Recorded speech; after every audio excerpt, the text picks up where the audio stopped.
li nga xam ne ay ambassade ak ay consulat ñu ngi koy def fii ci Ndakaaru fii ci Sénégal consulat bu Espagne bii nekk sama ginnaaw yëg na ne jafe na nga am rendez-vous visa yëg nañ ko defuñu ci dara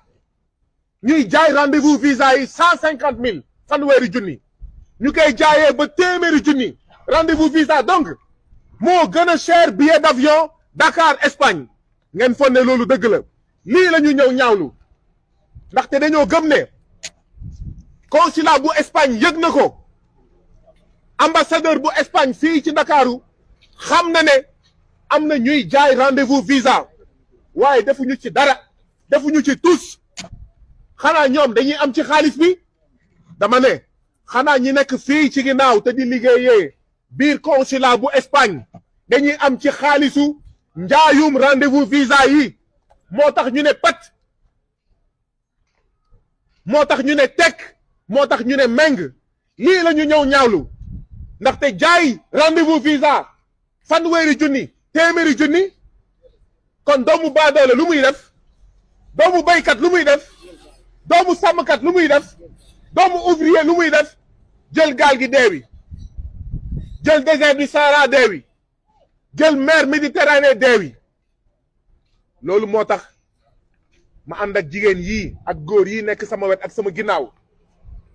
ñu leen di jaajëfal ndaxte waroon nañ gën a bëri nañu bàyyi di ragal nañu bàyyi di tiit pesum kanam borom moo koy fajal boppam ku nekk naan non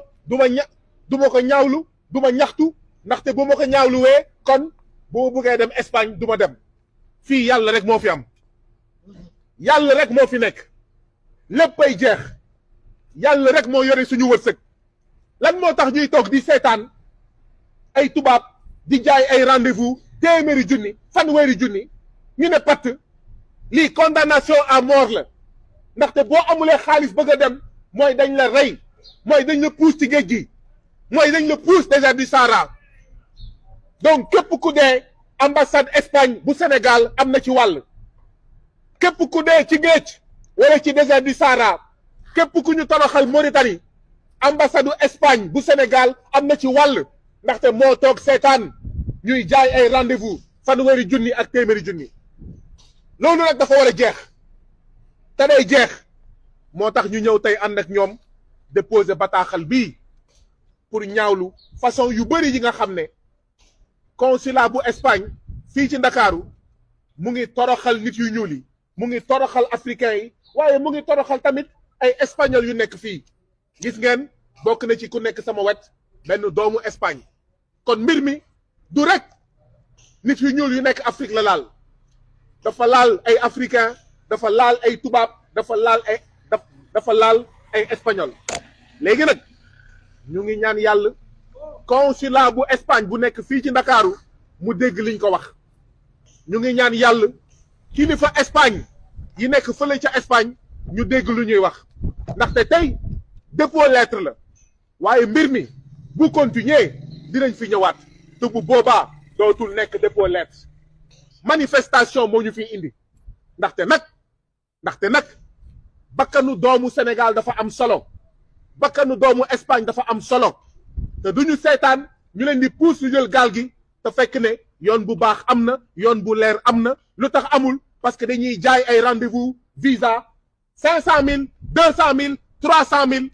te li ma gëm man député mooy fii ci biir consulat Espagne bu Ndakaaru am nañ ay complice yi nga xam ne dañuy lekk ci fanweeri junni ci 500 000 yi nga xam ne moom la ñuy fayloo doomu béykat doomu sàmmkat doomu ouvrier te loolu du dëgg du yoon jërë ngeen jëf. En tant que représentant du peuple sénégalais, accompagné des citoyens et des citoyennes du Sénégal et de l'Espagne pour déposer une lettre de protestation au consulat d'Espagne ici à Dakar. Vous vous rappelez, il y a quelques semaines de cela, nous avions annoncé une manifestation ici. Malheureusement, la manifestation a été interdite et aujourd'hui, nous avons décidé de venir déposer une lettre de protestation. Protester contre quoi? Protester contre la vente des rendez-vous visa qui touchent plusieurs ambassades, notamment le consulat d'Espagne ici à Dakar. tout le monde a entendu dire que les citoyens sénégalais, pour avoir un visa pour l'Espagne, sont obligés de passer par des rendez-vous visa et ils ont des difficultés pour trouver des rendez-vous. Finalement, c'est une mafia qui leur propose des rendez-vous à 150 000 francs, à 200 000 francs, à 300 000 francs, à 350 000 francs, voire plus.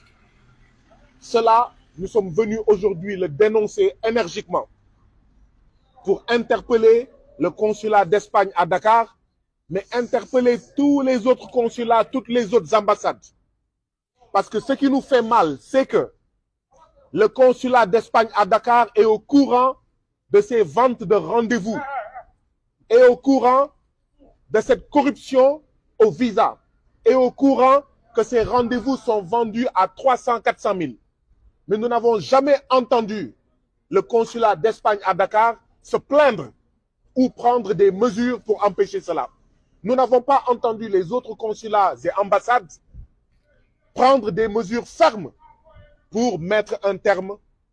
à ce marché au visa, à cette mafia au visa, à cette mafia des rendez-vous. C'est tout simplement inacceptable. Le silence du consulat d'Espagne signifie qu'il encourage l'immigration irrégulière. Le silence du consulat d'Espagne et des autres ambassades européennes signifie qu'ils encouragent l'immigration irrégulière par le désert du Sahara, l'immigration irrégulière par la mer Méditerranée, l'immigration irrégulière par les pirogues de l'océan Atlantique. Ça veut dire qu'ils sont complices de nos jeunes, de nos femmes qui meurent dans le désert du Sahara, dans l'océan Atlantique, mais également dans la mer Méditerranée. Et nous sommes venus pour protester contre cela. Nous sommes venus aussi pour dire au consulat d'Espagne qu'il y a aujourd'hui des victimes sénégalaises, mais des victimes espagnoles. Vous voyez dans la délégation, il y a des Sénégalais et des Espagnols. Aujourd'hui, même les Espagnols qui sont ici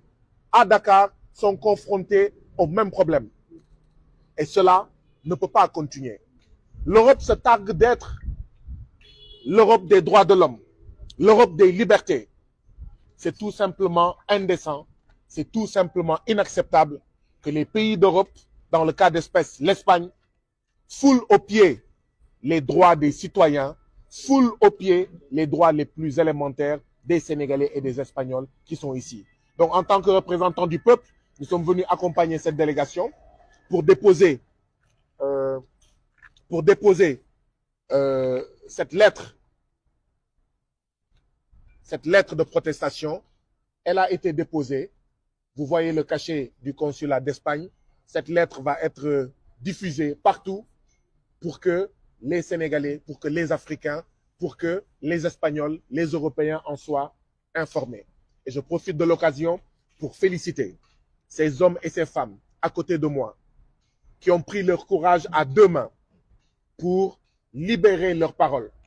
Parce qu'aujourd'hui, beaucoup de Sénégalais sont victimes du consulat d'Espagne et d'autres ambassades, mais ils se cachent, ils se terrent, ils se taisent. Or, comme la sagesse populaire sénégalaise le dit, personne ne viendra nous sauver de cette vente des rendez-vous à 350 000 à 500 000. C'est à nous de nous sauver, c'est à nous de nous libérer, c'est à nous de dénoncer cela. Parce que si les rendez-vous visa sont vendus à 500 000, ça veut dire que nos enfants vont prendre les pirogues de l'océan Atlantique. Ça veut dire qu'ils sont condamnés à mort. Ça veut dire que nos enfants vont prendre le désert du Sahara et risquer d'aller en Libye, de déboucher en Tunisie ou au Maroc ou en Mauritanie à côté, où vous avez vu le traitement des Africains au sud du Sahara, en Mauritanie, en Tunisie, au Maroc, etc. Pourquoi? Parce qu'il y a des ambassades, parce qu'il y a des consulats, dont le consulat d'Espagne, qui se taisent et ne font rien face à la clameur populaire qui dénonce fortement, énergiquement, les rendez-vous qui sont vendus. Nous disons non, nous disons ça suffit, nous disons stop aux rendez-vous visa qui sont vendus, qui sont commercialisés, parce que c'est illégal, parce que c'est de la corruption.